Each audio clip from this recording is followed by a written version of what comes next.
قال اللہ تعالی الرجال قوامون علی النساء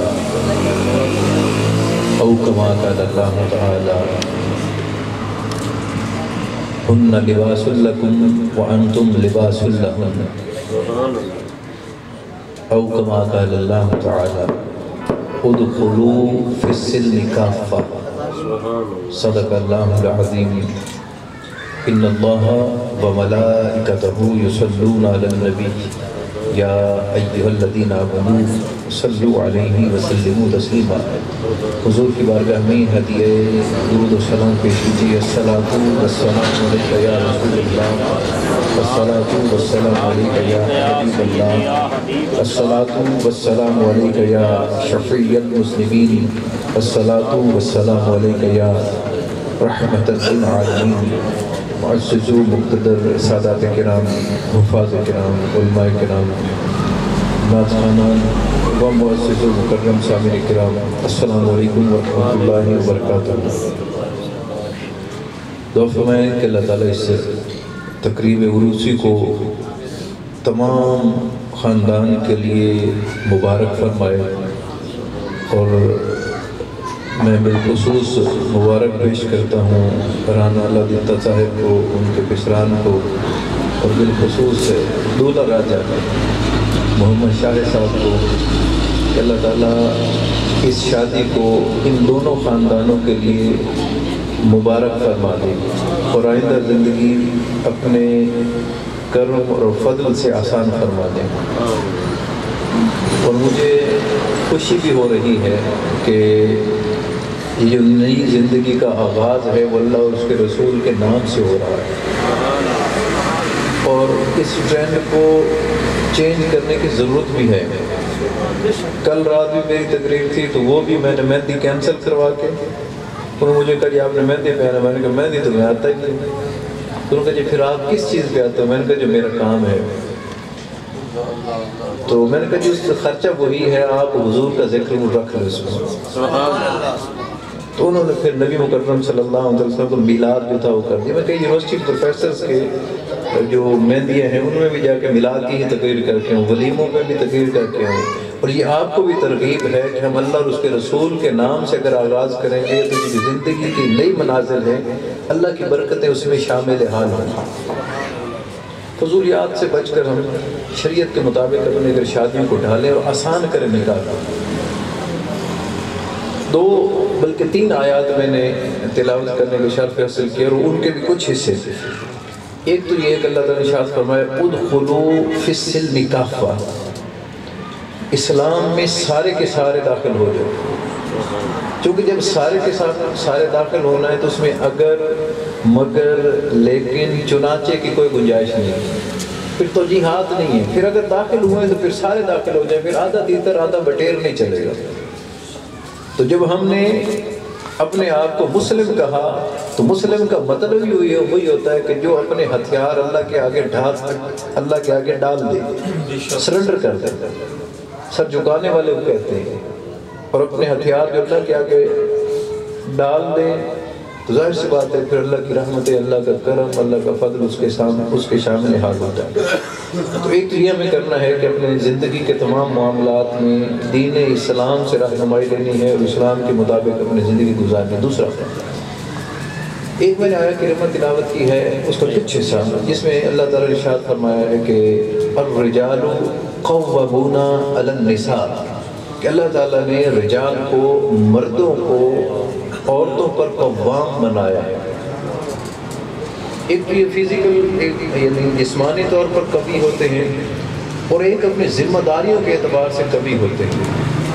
تو آج کل اس کی غلط انٹرپریٹیشن جو لبرلز ہیں، جو لبرل ہیں لوگ، اور بالخصوص خونی لبرل جو ہیں، وہ اس کی غلط تشریح کرتے ہیں کہ لفظ باللہ من ذالک، کہ اس کا معنی یہ ہے کہ مرد جو ہیں وہ اپنی عورتوں کو غلام بنا لیں۔ ایسا نہیں ہے، بلکہ اس کا معنی یہ ہے کہ مرد جو ہے وہ ذمہ دار ہے،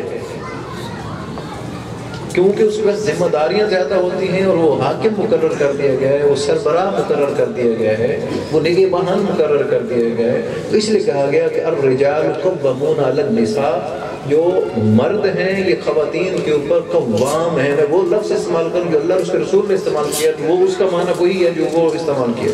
اس کے دیگر جو بھی معنی کروں گا تو اس کے احاطہ نہیں کر سکیں گے.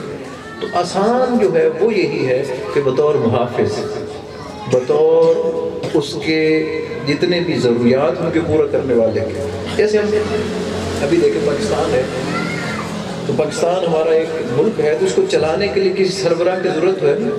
تو کوئی بھی چھوٹے سے چھوٹا یونٹ اور بڑے سے بڑا یونٹ بغیر کسی سربراہ کے نہیں چل سکتا. جیسے ہمارے آرم فورسز ہیں، جیسے ہمارے پولیس ہیں یا ہمارے دیگر ادارے ہیں، ان کے اوپر کوئی نہ کوئی سربراہ کا ہونا لازمی ہے، ورنہ وہ جو ادارہ ہے وہ کبھی چل نہیں سکتا. تو وزیر اعظم کا ہونا ضروری ہے، ادھر آرمی چیف کا ہونا ضروری ہے، ادھر آئی جی کا ہونا ضروری ہے. اگر وہ اوپر ان کے سربراہ نہ بیٹھے ہوں گے تو سسٹم کبھی رن نہیں ہو سکتا. اس معنی میں مرد کو کہا گیا کہ وہ اپنے گھر میں بطور سربراہ جو ہے وہ مسابقت رکھتا ہے. لیکن اگر ایمان کی بات کریں، اگر تقویٰ کی بات کریں تو پھر تو اللہ نے فرما دیا کہ ایمان میں تو سارے برابر ہیں، وہ میاں ہو یا بیوی ہو. لیکن تقویٰ میں وہ اللہ کے زیادہ قریب ہوگا جو اللہ تعالیٰ کو زیادہ راضی کرنے والا ہوگا. ان اکرمکم عند اللہ اتقاکم. تو تکریم اس کی بڑھ جائے گی جو اللہ اور اس کے رسول کا زیادہ کہنا مانے، وہ چاہے میاں ہو چاہے بیوی ہو. بلکہ حدیث پاک سن لیں، تاجدار کائنات صلی اللہ علیہ وسلم اس مرد پر رشک فرمایا، خوش ہوئے اس مرد سے کہ اللہ تعالیٰ اس مرد کو خوش رکھے جو رات کو پچھلی رات اٹھے اور نماز نفل ادا کرنے لگے، وضو کرے اور اپنی بیوی کو جگائے کہ یہ بھی نفل پڑھ لے. اور اگر وہ نہ جاگے تو پانی کا ایک چھینٹا اس کے چہرے پر مارے تو حضور نے فرمایا اللہ اس بندے کو شاد رکھے. اور پھر سرکار نے ساتھ یہ ارشاد فرمایا کہ اگر شوہر نہ جاگ سکے اور بیوی جاگ جائے اور وہ وضو کرے اور نفل کے لیے مصلی پر جانے لگے، تہجد پڑھنے لگے، وہ شوہر کو جگائے، وہ نہ جاگے تو وہ پانی کا چھینٹا اس کے منہ میں مار دے. حضور نے فرمایا اللہ اس خاتون کو بھی خوش رکھے، اس خاتون کو بھی آباد رکھے. تو تقویٰ کی باتوں میں ایک دوسرے کو وہ اچھے احکام جو ہیں وہ اللہ کے وہ سناتے رہیں، ایک دوسرے کی اصلاح احوال کرتے رہیں. اب جو خونی لبرلز ہیں، یہ جو پنجابی چندن جڑے پان پڑی دکھا چھڑے، جن کو اسلام کا الف بے بھی نہیں آتا، تو وہ اسلام پر اعتراض کرتے ہیں، خاص طور پہ وراثت کے اعتبار سے اعتراض کرتے ہیں اور کہتے ہیں جی عورت کو انہوں نے محکوم بنا لیا، عورت کے اوپر یہ ظلم اور جبر کر رہے ہیں. حالانکہ چند دن میں اپنی آپ کو بات ریکارڈنگ بھی ہو رہی، میں اپنی بات بتا دیتا ہوں. ایک مہینہ 2 مہینے 3 مہینے پہلے کی بات ہے. تو میں نے اپنی بیوی سے کہا ازراہ مذاق کر، جو اللہ نے مجھے بنایا ہے مجھ پر راضی ہوں. تو میں نے کہا کہ کاش میں نا عورت ہوتا. انہوں نے کہا جی کیوں جی؟ میں نے کہا اس لیے کہ میں آرام سے گھر بیٹھتا چارپائی پہ اور گھر بیٹھ کے کھاتا تو مجھے نہ باہر دھکے کھانا پڑتے، نہ میں جا کر کماتا، یعنی کماتی عورت ہوتی، اور نہ ہی مجھے جا کر لوگوں کی باتیں سننا پڑتی، نہ ہی مجھے تانے سننا پڑتے، نہ مجھے آفیسرز کی جھڑکیں کھانا پڑتی، نہ ہی مجھے لوگوں کے عجیب و غریب رویوں کا سامنا کرنا پڑتا. میں بیوی ہوتا اور آرام سے شوہر کی خدمت کرتا اور بیٹھے رہتا اور موجیں کرتا اور بچوں کی تربیت کر دیتا. تو وہ کہتے پھر ہم خوش نصیب ہیں، کیونکہ نبی مکرم صلی اللہ تعالیٰ علیہ وآلہ وسلم نے اس طرف اشارہ فرمایا. سرکار نے ارشاد فرمایا اس دنیا میں مجھے 3 چیزیں پسند ہیں. ہمیں تو بڑی چیزیں پسند ہیں، ہمیں کوٹھیاں پسند ہیں، بنگلے پسند ہیں، گاڑیاں پسند ہیں، گھر پسند ہے اور طرح طرح کی چیزیں پسند ہیں. لیکن حضور نے فرمایا مجھے اس دنیا میں سے صرف 3 چیزیں پسند ہیں. پوچھا کہ حضور 3 کون سی؟ سرکار نے ارشاد فرمایا ایک تو مجھے اس دنیا سے خوشبو پسند ہے، اچھی خوشبو لگایا کریں، یہ حضور کی سنت ہے. دوسرا حضور نے ارشاد فرمایا مجھے اس دنیا سے نیک بیوی جو ہے وہ پسند ہے، دیندار اور صالحہ بیوی جو ہے وہ پسند ہے. اور تیسرا نبی مکرم صلی اللہ تعالیٰ علیہ وسلم ارشاد فرمایا مجھے اس دنیا سے نماز پسند ہے، میری آنکھوں کی ٹھنڈک اللہ تعالیٰ نے نماز میں رکھ دی. تو یہ 3 چیزیں. اور ہمارے لیے حضور نے کیا فرمایا؟ فرمایا جس بندے کو یہ 3 چیزیں مل گئی وہ سمجھیں کہ اسے دنیا کی 3 نعمتیں مل گئی. اللہ نے اسے دنیا میں 3 نعمتوں سے سرفراز فرما دیا. پوچھا کہ حضور کیا؟ فرمایا ایک تو اسے اچھا گھر مل گیا، دوسرا اسے دیندار اور نیک اور صالحہ اور اچھی بیوی مل جائے جو صابرہ ہو، شاکرہ ہو اور اپنے خامد کی خدمت کرنے والی ہو. اور تیسرا حضور نے ارشاد فرمایا کہ اسے اچھی سواری مل جائے. یہ تین چیزیں جس بندے کو مل گئیں، اس کو دنیا کی خوشیاں، اس کے نعمتیں مکمل مل گئیں. اور حضور نے فرمایا کہ مجھے اس دنیا سے تین چیزیں پسند ہیں، ایک خوشبو، ایک نیک اور صالح بیوی، اور تیسری نماز، جس کو اللہ تعالیٰ نے میری آنکھوں کے ٹھنڈک بنا دی ہے. تو یہ ذہن میں رکھیے. اس کے بعد آتا ہوں اس طرف. سب سے زیادہ اعتراض یہ ہوتا ہے کہ خواتین کو وراثت میں سے نصف حصہ دیا جاتا ہے اور مردوں کو ڈبل حصہ دیا جاتا ہے. کہ فرض کریں ایک بندہ ہے اور اس کے پاس 6 لاکھ روپے ہیں اور وہ فوت ہو گیا. اس کا ایک بیٹا تھا، ایک بیٹی تھی. تو بیٹے کو 4 لاکھ ملے گا، بیٹی کو 2 لاکھ ملے گا. تو یہ جو ہم جاتے ہیں باہر کے ملکوں میں، تو ہم سے پہلا سوال یہی ہوتا ہے کہ آپ تو عورت کو برابر کا حق ہی نہیں دیتے. ہم کہتے ہیں آپ نے اسلام کو پڑھا کب ہے؟ وہ کہتے ہیں یہی تو دیکھ لیں. آپ مجھے بتائیں کہ شوہر کا کتنا حصہ ہے، یعنی بیٹے کا کتنا حصہ ہے باپ کی وراثت میں، اور بیٹی کا کتنا حصہ ہے. تو میں کہتا ہوں کہ بیٹی کا نصف ہے اور بیٹے کا اس سے دگنا ہے. تو وہ کہتے دیکھ لیں یہیں پہ آپ نے خود ہی آپ نے کر دیا. تو میں نے کہا ٹھہرو ابھی، ہولڈ آن، ٹھہرو ابھی سنو کہ جو بیٹی کو حصہ ملا 2 لاکھ روپیہ باپ کی وراثت میں سے، 6 لاکھ میں سے بیٹی نے اپنے پاس وہ رکھ لیا، وہ ہمیشہ اس کے پاس محفوظ رہے گا. لیکن وہ جو بیٹا تھا جب وہ نکاح کرنے جائے گا تو نکاح کے سارے اخراجات بیٹے کے ذمے ہیں. بیٹی نے 1 روپیہ بھی خرچ نہیں کرنا. جب وہ نکاح کرے گی تو اس کا جو دولہا آئے گا وہ اپنے وراثت لے کر آئے گا، تو اس کے نکاح کے اخراجات وہ خرچ کرے گا. پھر جب وہ بیوی سے نکاح کرنے جائے گا تو اس کا حق مار وہ دے گا. پھر اگلے دن ولیمہ وہ کرے گا.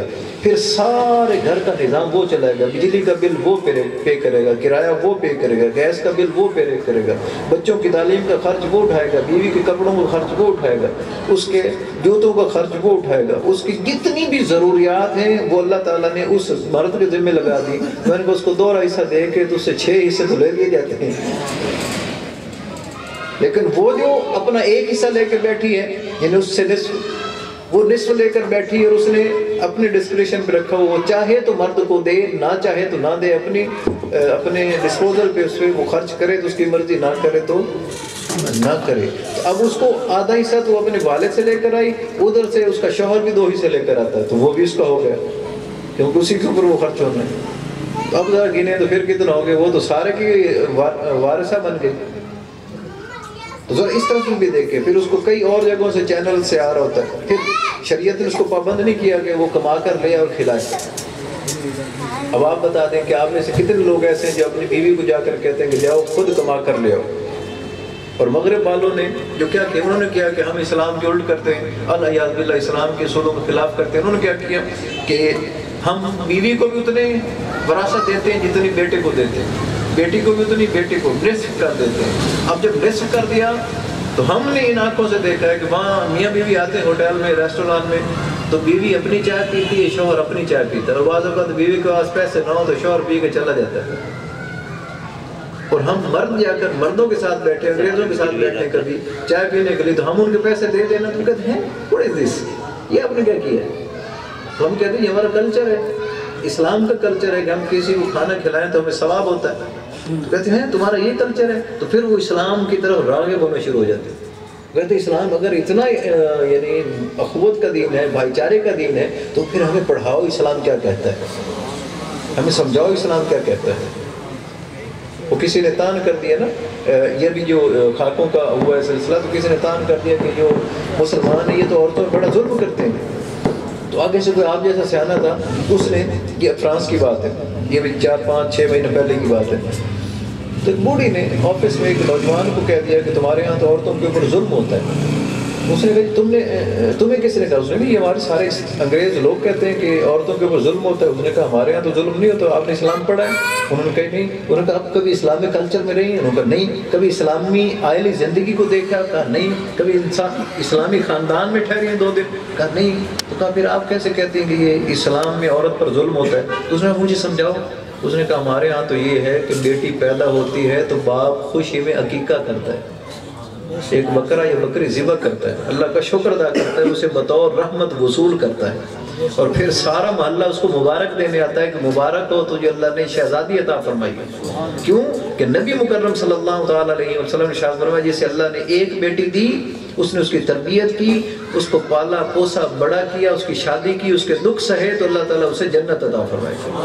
ایک حدیث میں 2 بیٹیوں کا ذکر ہے، ایک حدیث میں 3 بیٹیوں کا ذکر بھی ہے کہ جس کی 3 بیٹیاں ان کو پالے پوسے بڑا کرے، جس کی 2 بیٹیاں ان کو پالے پوسا بڑا کرے. پھر دریا رحمت جوش میں آیا، سرکار نے فرمایا جس کی ایک بھی بیٹی ہو اسے وہ پالے گڑیا کی طرح سے، اس کی تعلیم و تربیت کا بندوبست کرے، پھر اس کا نکاح کر دے اور پھر دکھ سہے. نکاح کے بعد دکھ بھی آتے ہیں نا، تکلیفیں آتی ہیں، پتہ نہیں کوئی تانا آیا، کوئی کچھ آیا، کوئی کچھ آیا. فرمایا پھر اس کے دکھ سہے، اور جب وہ دکھ سہے باپ، اللہ تعالیٰ اس بیٹی کے دکھ سہنے کے بدلے باپ کو جنت عطا فرمائے. اب ذرا غور فرمائے کہ جس کے گھر میں بیٹی ہو اور وہ بیٹی کی اس طور پہ خدمت کرے کہ یہ میری جنت کی ٹکٹ ہے، یہ مجھے جنت میں لے جانے والا ہے، تو پھر بتائیں کہ بیٹی رحمت ہوئی کہ نہ ہوئی. بعض ایسے مواقع آتے ہیں بیٹے چھوڑ کر چلے جاتے ہیں لیکن بیٹی جو کر سکتی پاؤں دبا رہی ہوتی، تو بیٹی وفا کرتی. بیٹی سے نالا نہ ہو، بیٹیوں سے دل آزردہ مت کیجیے، بلکہ تاجدار کائنات صلی اللہ تعالی وسلم سے بڑھ کر بھی کوئی ہستی ہوگی. حضور نے فرمایا لوگوں اللہ نے مجھے 4 بیٹیاں عطا فرمائیں، اور ان میں سیدہ طیبہ طاہرہ فاطمہ تو زہرا جیسی شہزادی بھی ہے. تو اس نے کہا ہم تو بیٹی وصول کرتے ہیں تو اس پہ خوشی کا اظہار کرتے ہیں، دائیوں کو پیسے دیتے ہیں، سوٹ بانٹتے ہیں، لوگوں کے گھروں میں مٹھائیاں بانٹتے ہیں. اس نے کہا پھر تھوڑی سی بڑی ہوتی بیٹی تو پھر چچا آیا تو اس نے بیٹی کے ہی سر پہ ہاتھ رکھنا ہے. بیٹے کو وہ بعد میں پیار کرتا ہے، بیٹی کو پہلے پیار کرتا ہے. ماموں آتا ہے تو بیٹی کے سر پہ ہاتھ، چچا آتا ہے تو بیٹی کے سر پہ ہاتھ، تایا آتا ہے تو بیٹی کے سر پہ ہاتھ، کوئی اور بزرگ آتا ہے تو بیٹی کے سر پہ ہاتھ. کہتے ہیں جب وہ 16-17 سال کی ہو جاتی ہے تو پھر جیسے ہی وہ باپ کی لاڈلی ہوتی ہے، پھر بھائیوں کی لاڈلی ہوتی ہے، اور جیسے ہی وہ نکاح ہوتا ہے تو وہ شوہر کی لاڈلی بن جاتی ہے. شوہر کہتا ہے یہاں رانی کی طرح سے بیٹھو، خدمت کرنا میرا کام ہے، کما کر میں لاؤں گا، تیرا کام صرف پکا کر کھلانا ہے. تو وہ ساری عمر اس کے ناز اٹھاتا ہے. پھر وہ جب ماں بن جاتی ہے تو اللہ نے اس کے قدموں کے تلے جنت رکھ دی ہے اولاد کے لیے. باپ تھا تو اس کے لیے رحمت تھی، شوہر تھا تو اگر نیک ہے تو وہ اس کے لیے نعمت بن گئی، اور اگر اولاد ہے تو وہی لڑکی وہی عورت اس کے لیے جنت بن گئی. اور فرمایا پھر بیٹے جو اس کی خدمت میں لگ جاتے ہیں، اور جب تک وہ ماں حیات رہتی ہے بیٹے اس کی خدمت میں لگے رہتے ہیں. تو فرمایا وہ پیدا ہونے سے لے کر لوگوں کے ہاتھوں پہ سفر کرتی ہے، کبھی ماں کی صورت میں، کبھی بہن کی صورت میں، کبھی بیوی کی صورت میں، کبھی دادی کی صورت میں، کبھی نانی کی صورت میں. تو ہمارا کلچر آپ نے دیکھا نہیں. اور فرمایا ہم تو جب دفنانے جاتے ہیں تو اس کو پردے میں لے جاتے ہیں اور خوبصورت انداز میں اس کو جا کر دفن کے لیے لے جاتے ہیں. تو کہا ہماری تو بیٹی پیدا ہونے سے لے کر فوت ہونے تک اعزاز کے ساتھ رہتی ہے، تو تم اس کو حکم کہتی ہو کہ جہاں پر تمہیں نعوذ باللہ من ذالک رنگ درنگ کر کے اپنی ہوس پرستی کا نشانہ تمہیں بنایا جاتا ہے. تم اگر اس کو حق کہتی ہو تو یہ حق تمہیں سلامت ہو. اگلے دن وہ بھائی آئی دفتر، اس کی آنکھیں اتنے سوجی ہوئی اور آ کر کہتی ہے کہ مجھے وہ معاشرہ دکھاؤ جہاں عورت کی اتنی عزت ہے. میں 70 سال کی ہو گئی، مجھے آج تک اس نے اتنی عزت نہیں دی جتنے تم نے سنائی ہے. مجھے اس معاشرے میں لے چلو جہاں پر عورت کو اتنا وقار دیا جاتا ہے. تو ہماری بیویاں جو ہیں ان کو اپنا مقام تو بتائے نا گھر میں کہ آپ کا یہ مقام ہے. بطور بیوی آپ کا مقام کیا ہے؟ نبی پاک صلی اللہ تعالیٰ علیہ وسلم تشریف فرمائے تو آپ کو حضرت سیدہ فاطمہ الزہرا سلام اللہ تعالیٰ علیہ وہ آ کر اپنی والدہ مائدہ کا پیغام سناتی. حضور اماں جی کہہ رہی ہیں کہ آپ ان کو چادر عطا فرمائیں. تو سرکار نے فرمایا بیٹی خیر ہے، اور میں وہ اس سے کفن سلوانا چاہتی. سرکار نے فرمایا شہزادی آپ چلے میں آ رہا ہوں. تو ان کو بھیج دیا. حضور چلے گئے اور فرمایا اپنی بیوی سے سیدہ خدیجہ الکبریٰ سلام اللہ تعالیٰ علیہا سے فرمایا آپ نے چادر مانگی؟ فرمایا ہاں جی حضور چادر مانگی. فرمایا کیوں؟ فرمایا حضور قریب المرگ ہوں، وصال کے قریب ہوں، تو میں چاہتی ہوں کہ میں اس چادر سے اپنا کفن سلواؤں. بیوی چاہ رہی ہیں کہ نبی مکرم صلی اللہ تعالی وسلم کے چادر مبارک سے اپنا کفن سلواؤں، جبہ مبارک سے اپنا کفن سلواؤں. تو سرکار نے ان کے احسان یاد کی. پر میں ایک وہ وقت تھا جب کوئی مجھے نہیں مانتا تھا تو یہ مجھ پر ایمان لے آئی. کوئی مجھ پہ مال خرچ نہیں کرتا تھا تو انہوں نے مجھ پہ مال خرچ کیا. کوئی مجھے دلاسا نہیں دیتا تھا تو یہ مجھے دلاسا دیتی تھی، کوئی میرا حوصلہ نہیں بندھاتا تھا تو یہ میرا حوصلہ بندھاتی تھی، جہاں بھی مجھے مشکل پیش آئی تو یہ میرے ساتھ کھڑی ہوتی تھی۔ سرکار نے جب وہ سارے احسانات یاد کیے تو سرکار نے سیدہ خدیجہ الکبریٰ سلام اللہ تعالی علیہا کی طرف دیکھا، فرمایا خدیجہ اتنے احسانات کرنے کے بعد، سارا مال اسلام پر خرچ کرنے کے بعد، اپنی ساری جائیداد اسلام پر خرچ کرنے کے بعد، آج آپ نے مانگی تو صرف ایک چادر۔ فرمایا اگر آپ مجھ سے میری جلد بھی مانگتی تو میں وہ جلد بھی اتار کر آپ کو پہنا دیتا۔ اب یہ وزن بتائے نا کہ کیا عورت کو یہ مقام ان کا معاشرہ دیتا ہے؟ ان کے معاشرے میں تو ان کو گاڑی بیچنی گاڑی ہوتی ہے اور ننگ دڑنگ کر کے عورت کو کھڑا کر دیتے ہیں، تو الٹا اس کی بےزتی کرتے ہیں، انسلٹ کرتے ہیں۔ بیچنا انہوں نے موبائل ہوتا ہے اور نچا عورت کو رہے ہوتے ہیں، وجہ بیچنا انہوں نے صابن ہوتا ہے اور بے عزتی عورت کی کر رہے ہوتے ہیں۔ لیکن ہمارا مسلم معاشرہ دیکھیں کہ وہ کہتا ہے کہ بی بی آپ گھر بیٹھیں، کما کر لانا میرا فرض ہے، تیرا کام نہیں ہے۔ اور یہ شریعت کہتی ہے کہ عورت جو ہے وہ اپنے شوہر کے حکم کے بغیر نوکری نہیں کر سکتی، جاب نہیں کر سکتی۔ ہاں کوئی اگر طلاق ہو جائے، بیوہ ہو جائے اور کوئی کھانے کا سبب نہ نکلے تو پھر اضطرار کی صورت میں شریعت اجازت دیتی ہے کہ وہ با پردہ، اور جہاں مردوں کے ساتھ اس کا اختلاط نہ ہو تو وہ اپنا رزق حلال کوئی بھی ہنر اپنا کر وہ کما سکتی ہے۔ تو یہ ذہن میں رکھ لیں کہ اسلام یہ مقام اور مرتبہ دیتا ہے۔ اب آئیں تاجدار کائنات کی شہزادی کا تذکرہ کرتے ہیں کہ عورت کو اسلام کیا مقام دیتا ہے اور بیوی کو کیا مقام دیتا ہے، اور جو شوہر کا کہنا ماننے والی عورت ہے اس کا کیا مقام دیتا ہے۔ بلکہ اس سے پہلے ایک حدیث پاک سن لیں، تاجدار کائنات صلی اللہ تعالیٰ علیہ وسلم ارشاد فرمایا کہ وہ خاتون جو اپنے شوہر کو راضی کر رہے ہیں، شوہر کہے کہ وہ سے راضی ہو گیا تو روز معاشر اللہ تعالیٰ اس خاتون کو اجازت دے گا کہ جا تو جس جنت کے دروازے سے چاہے داخل ہو جائے، لیکن ساتھ شرط لگا دی کہ وہ نماز روزے کی پابند بھی ہو، نیکی کرنے والی ہو اور شوہر کو راضی کرنے والی ہو۔ اپنے بیٹیوں کو سمجھایا کرے کہ جا کر اگلے گھر میں کوئی شریک بن کر نہیں جا رہی۔ میں نے تو اپنی بیوی سے ایک ہی وعدہ کیا ہوگا، کل بھی ہماری اسی موضوع بات ہوئی ہے کیونکہ یہ 12 دسمبر آ رہے تھے اور 12 دسمبر کو میری شادی کو 17 سال ہو جائے، 1 منٹ کی لڑائی بھی نہیں ہوئی، 1 منٹ بھی زیادہ ہوتا شاید، اللہ یہ غرور نہ سمجھ لے، تکبر یا نظر نہ لگا، آپ نہ لگا لیں، 1 لمحے کی بھی شکایت نہ انہوں نے ماں باپ کو کی نہ میں نے کی۔ گھر آئیڈیل بن سکتے ہیں، کیوں نہیں بن سکتے؟ اور وہ بھی اللہ کی بندی ہیں کہ نیک سیرت ہے، اور میں بھی بولا سا بیبا سا بندہ ہوں، اور خوب گزرے گی جب مل بیٹھیں گے دیوانے دو۔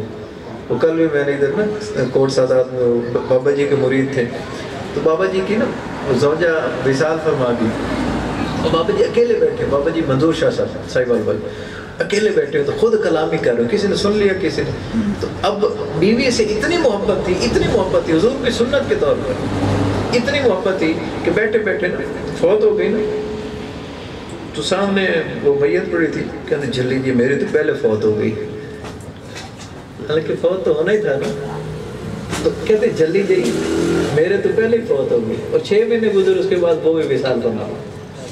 تو وفا ایک چیز ہوتی ہے جس کے ساتھ آپ سال ہر سال گزارتے ہیں، جس نے اپنا گھر آپ کے لیے چھوڑا ہے تو پھر اس کو یہ بھی سمجھا کر بھیجیں۔ تو میں نے اپنی بیوی سے وعدہ کیا ہوا تھا اور کیا ہوا ہے کہ آپ میرے والدین کے ساتھ اچھا سلوک کریں، میں آپ کے والدین کے ساتھ اچھا، سادہ سا اصول ہی سادہ سا۔ اور انہوں نے جو زندگی گزاری وہ ایک ہی چارپائی پر میری والدہ اور میری بیوی بیٹھا کرتی تھی، ایک ہی چارپائی پر، دوسری پہ بھی نہیں، ایک چارپائی، جو انہوں نے 14-15 سال اکٹھے گزارے ہیں، ایک ہی چارپائی۔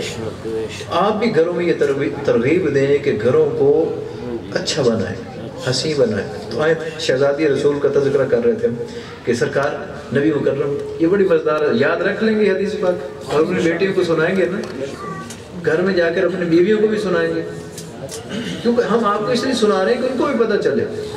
وہ ایک دن میں کرم پور میں ایک پروفیسر صاحب تھے تو ان کے گیا تو وہاں میں نے خواتین کا حقوق بیان کر دی، تو وہاں میں بیٹھے تھے وائس چانسلر اور ڈائریکٹرز، تو بعد میں جب مجھے ملے نا کہتے شکر ہے ساڑی بیوی نہیں بیٹھی تھی، ورنہ اس نے سن لینا تھا اور اس نے ہم سے یہ حقوق مانگنے تھے، تو آپ نے خود جا کر ان کو یہ حقوق دینے ہیں، ان کو بتانا ہے، اور ان کو بھی یہ بتانا ہے کہ یہ تمہارا فرض ہے اور یہ تمہارا حق ہے، ان کو حق سے بھی آشنا کر دیں، ان کو فرض سے بھی آشنا کر دیں، تو یہ گاڑی چل پڑے گی۔ تو حضرت یہ بڑی پیاری حدیث ہے، مجھے بہت اچھی لگتی ہے، حضور سیدہ طیبہ طاہرہ فاطمہ الزہرا سلام اللہ تعالیٰ علیہا، پیاری ترین شہزادی حضور کی، اپنی شہزادیوں میں سے سب سے زیادہ پیار حضور ان سے فرماتے ہیں۔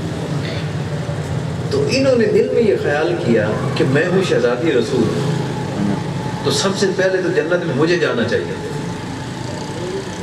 حضور کی شہزادی جو ہوں تو حضور جنت کے تاجور ہیں، تمام جنتیوں کے حضور سردار ہیں، تو سب سے پہلے مجھے جنت میں جانا چاہیے۔ تو کہتے ہیں یہ دل میں ارادہ لے کر کہ میں جاؤں گی اور حضور سے پوچھوں گی حضور جنت میں عورتوں میں سب سے پہلے کون جائے گا، تو حضور میرا نام لے دیں گے تو میں خوش ہو جاؤں گی۔ تشریف لے گئے آقا کریم صلی اللہ علیہ وسلم، قریش کے جو ان کا پہلے ایک سسٹم چل رہا تھا اس کے بالعکس کیا، حضور نے کیا کیا کہ شہزادی کے ہاتھ چومے، وہ زندہ دفن کرتے تھے، حضور نے ہاتھ چوم کر بیٹے کو مقام دیا، انہوں نے بھی آگے والد مکرم کے ہاتھ چومے، اور پھر سرکار نے ان کو اپنی جگہ پر بٹھایا کہ مشرک جو تھے وہ عورت کو اپنے برابر نہیں سمجھتے تھے، اس کو نیچے بٹھاتے تھے، تو سرکار نے فرمایا تم وہاں بیٹھو جو جہاں پر نبی آخر الزمان بیٹھتے ہیں، تو نبی کی مسند کوئی عام مسند نہیں ہوتی، تو اس پر حضور نے سیدہ حلیمہ سعدیہ کو بٹھایا ہے اور سیدہ فاطمہ الزہرا سلام اللہ تعالیٰ علیہا کو بٹھایا، ان کو بٹھا دیا، کہا بیٹی کیسے آنا ہوا؟ سرکار آپ سے پوچھنے آئی ہوں جنت میں سب سے پہلے کون سی خاتون جائے گی؟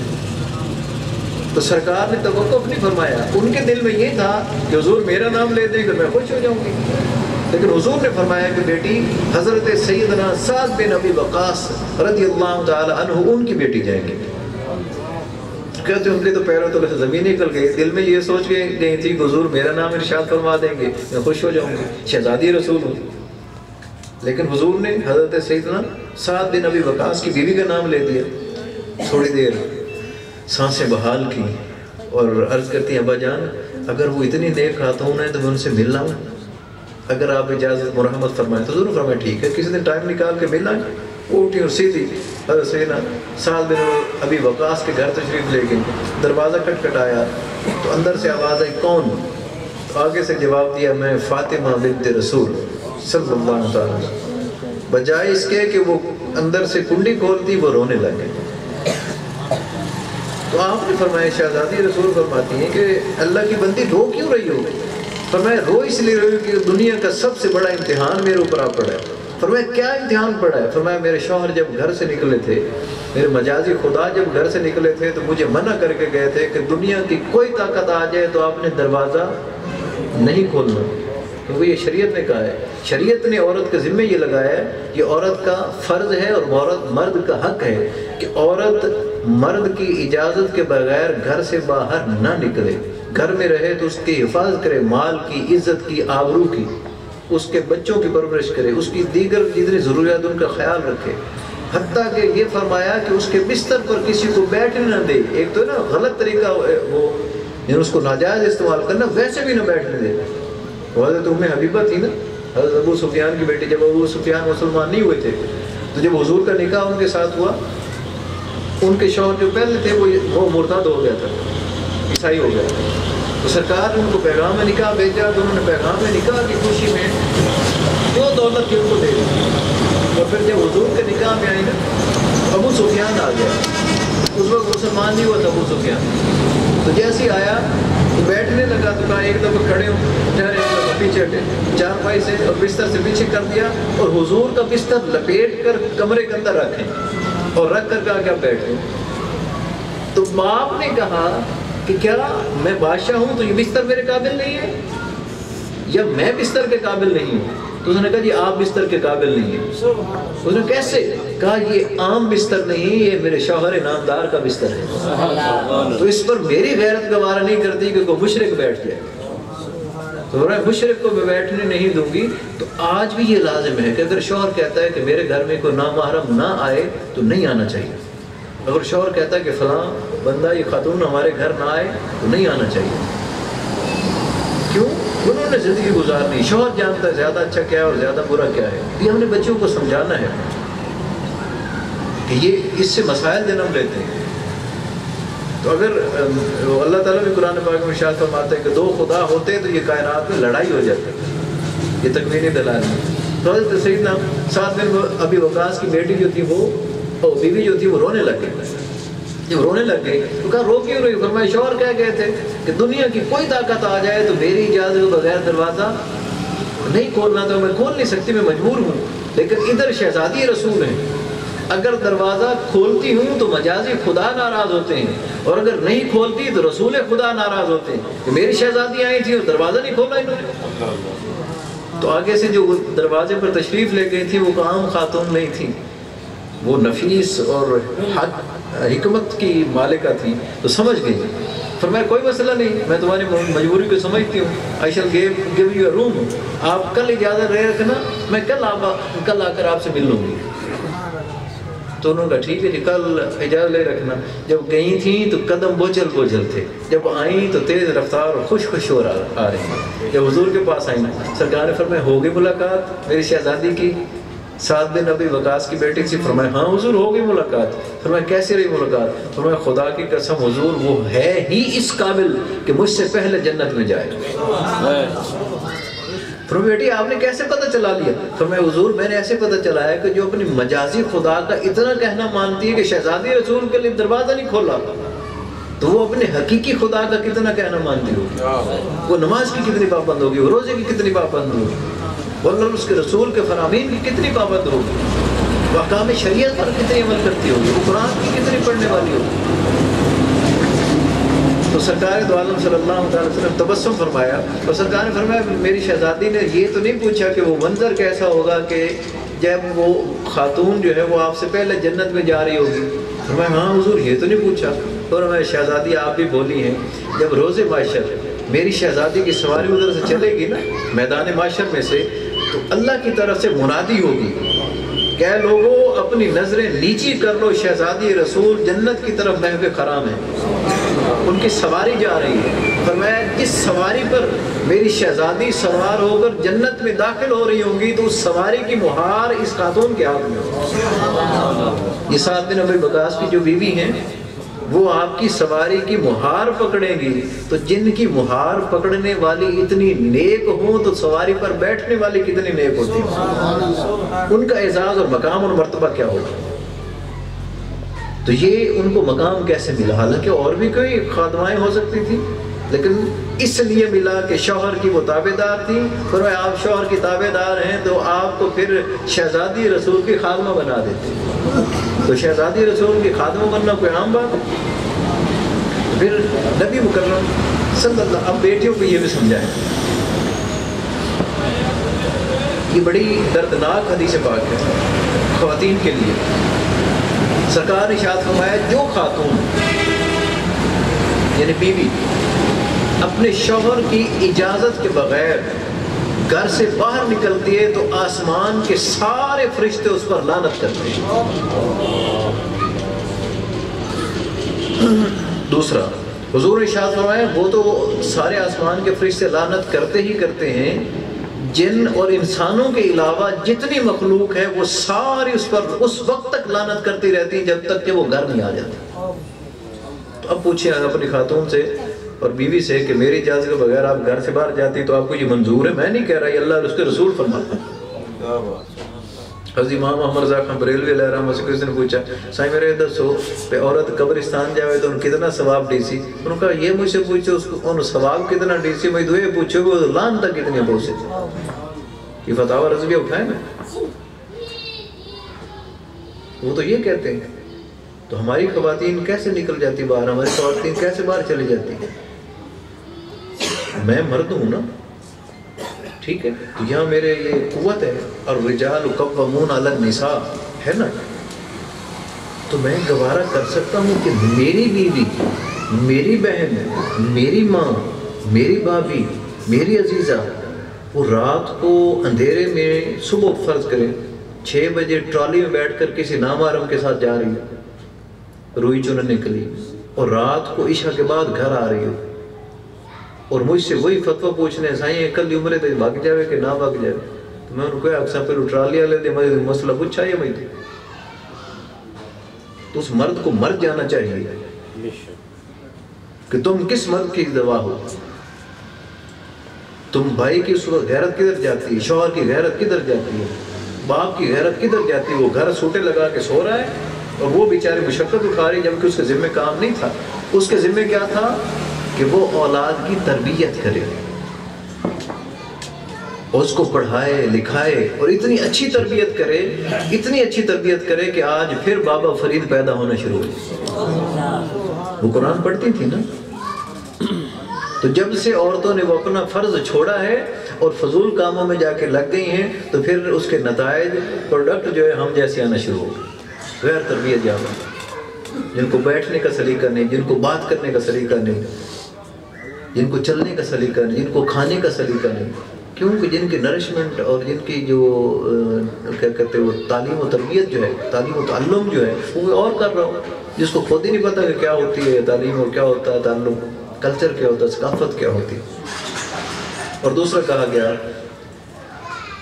کہ نبی مکرم صلی اللہ تعالیٰ علیہ وآلہ وسلم نے اور اللہ نے یہ فرمایا ہے کہ خاتون جو ہے یہ مرد کا لباس ہے اور مرد جو ہے یہ خاتون کا لباس ہے. ایک تو یہ ذہن میں رکھیں کہ جو شادی شدہ احباب ہیں اپنی بیوی کے عیوب کسی کو نہ بتائیں. اگر آپ بیوی کے پاس تشریف بھی لے جاتے ہیں تو وہ بات کسی کو پتہ نہیں چلنا چاہیے، اور بیوی اگر شوہر کے پاس جاتی ہے تو وہ بات کسی کو پتہ نہیں چلنا چاہیے کہ اس پر بڑی وعیدیں آئی ہیں، کیونکہ وہ لباس ہیں. اور لباس کس لیے؟ شارحین پڑھے نا، مفسرین نے تقریباً ساری جو تفسیریں انہوں نے یہ لکھا ہوا ہے. نمبر ایک تو یہ ہے کہ لباس حسن کا باعث ہے. میں لباس پہن کے بیٹھا ہوں، اب آپ کو نہیں پتا کہ میرے جسم پر کتنے داغ ہیں، چیچک کے کتنے داغ ہیں، نہیں پتا نا. تو لباس میرے لیے حسن کا باعث ہے. ایسے کہا گیا کہ عورت مرد کے لیے حسن کا باعث ہے اور مرد عورت کے لیے حسن کا باعث ہے. دوسرا، لباس ہمیں موسمی اثرات سے بچاتا ہے، گرمی اور سردی سے بچاتا ہے. تو یہ میں موٹے کپڑے پہن کے آیا ہوں تو یہ مجھے سردی سے بچا رہے ہیں. تو اسی طرح ہے کہ عورت کو اگر تکلیف ہوتی ہے تو مرد بچانے آ جاتا ہے، اور مرد کو تکلیف ہوتی ہے تو عورت اس کو بچانے آ جاتی ہے. دوسرا، یہ جو لباس ہے یہ اگر اس کے اوپر داغ لگ جائے، مثلا ہم بیٹھے کوئی چیز کھا رہے ہیں، کوئی چیز گر گئی تو پہلے لباس پر جائے گا، وہ پروٹیکشن کے لیے بھی ہے. تو عورت مرد کی پروٹیکشن ہے اور مرد عورت کی پروٹیکشن ہے، وہ ایک دوسرے کو پروٹیکٹ کرتے ہیں. اور اگر داغ لگ بھی جائے، اور اسلام لباس کی اس لیے مثال دی کہ اگلے جو شریعتیں تھیں اس میں لباس کو کاٹ کر پھینکنا پڑتا تھا جہاں نجاست لگ جاتی تھی، لیکن شریعت اسلامیہ میں اس کو دھونے کا حکم ہے. تو اب اس لیے لباس کہا گیا کہ عورت مرد کا لباس ہے اور مرد عورت کا لباس ہے. کہ اگر کوئی داغ لگ جائے تو وہ دونوں بیٹھ کر اندر اس کو دھو لیں. داغ سے مراد ہے کوئی غلط فہمی آ گئی، کوئی لڑائی ہو گئی، کوئی جھگڑا ہو گیا تو اس کو دھو لیں. اور بعضوں کا داغ پکا ہوتا ہے تو پھر کون دھوتا ہے؟ دھوبی. پھر دھوبی کو بلایا جاتا ہے کہ آپ آئیں ذرا یہ بتا. تو ہمارے دھوبی کون ہیں؟ ہمارے دھوبی ابا جی ہیں، اماں جی ہیں، دادا جی ہیں، دادی جی ہیں، نانا جی ہیں، نانی جی ہیں، اور بزرگ جو ہمارے گھر کے ہوتے ہیں، یہ ہمارے محلے کے سربراہ ہوتے ہیں. تو وہ اس داغ کو دھو دیں گے اور دوبارہ سے ان کی سلو کروا کے اس خاندان کو چلا دیں گے. اس لیے کہا گیا کہ ہن لباس لکم وانتم لباس لہن، کہ وہ تمہارا لباس ہے اور تم ان کا لباس ہے. اور کبھی بھی یہ اپنے میاں بیوی کے جو معاملات ان کو نہ کسی کے سامنے ڈسکلوز نہ کیا کرے. اور باقی رہی کہ تاجدار کائنات صلی اللہ تعالیٰ علیہ وسلم اپنے گھر والوں کے لیے فرماتے کیا ہیں؟ حضور نے ارشاد فرمایا کہ تم میں سے بہترین وہ ہے. دو دفعہ حضور نے ارشاد فرمایا تم میں سے بہترین وہ ہے. پوچھا حضور کون؟ فرمایا تم میں سے بہترین وہ ہے جو اپنے اہل خانہ کے لیے بہترین ہے. اور پھر سرکار نے آگے سے خود وضاحت فرما دی، فرمایا تم سب سے میں اپنے گھر والوں کے لیے بہترین ہوں. اور حضور کیسے بہترین ہے؟ حضور گھر جاتے اگر اہل خانہ روٹیاں لگا رہے تو حضور فرماتے ذرا ایک پیڑا مجھے بھی دو نا. حضور اس کی روٹی بنا کر لگا دیتے. حضور نے ایسے روٹی نہیں لگائی،